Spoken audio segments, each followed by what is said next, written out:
Time for another personal finance update brought to us by Madrona Financial and CPAs. Brian Evans is here. And Brian, we were having an interesting conversation, and that is the difference between investing and spending. And you contend there is a difference between the two. So maybe you can explain that.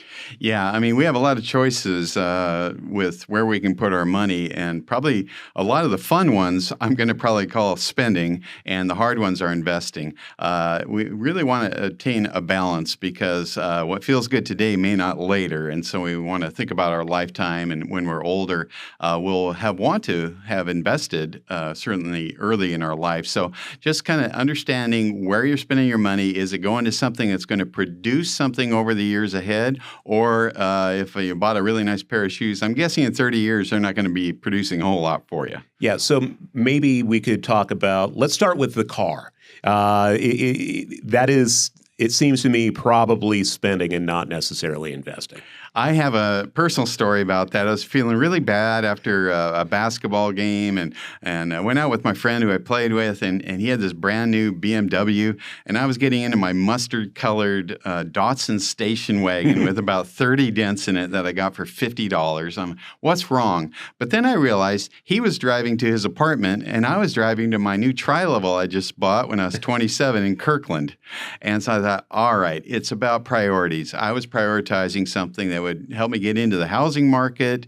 Once you're in, you got your foot in, you can maybe stay there. He wasn't. And so I felt good about that, even though that was one ugly car. The Datsun. Yeah, for sure. Could we maybe talk about investing in your home, your real estate? You're not, I'm imagining, saying that you shouldn't have a nice place and live in a nice neighborhood, but it is about making something smart and strategic when buying that place to live. Well, it's interesting because I'm an investment advisor, so people think, you're going to tell me to invest in the stock market first, right? I'm like, no. Your best investment is in yourself, your education, and your skill set. Your second best investment, I think, is your first house, because you're going to need a place to live someday. And you're not going to want to pay rent and rent increases for the rest of your life. That gets pretty tough in your 70s, 80s, and 90s if you're still paying rent. So I think the best investments, again, are in yourself, your education, your skill set, and your real estate to start. And then you can start into the 401ks and stock markets, all the other investments that are out there. And it all starts with something, right? This is not something that's going to happen in a day. No, it's not. I remember my first job when I was, got a retirement account. I probably started with 3%, got the free company match or whatever.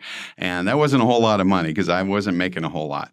But it was something. And it got, you get started and you have a mortgage and then you add some money to it. Little things can make a big difference over a long period of time. All right. Invest and not always spend. Madrona Financial's Brian Evans joining us. Brian, thanks for your time today. And if you want, you can click below to find out more.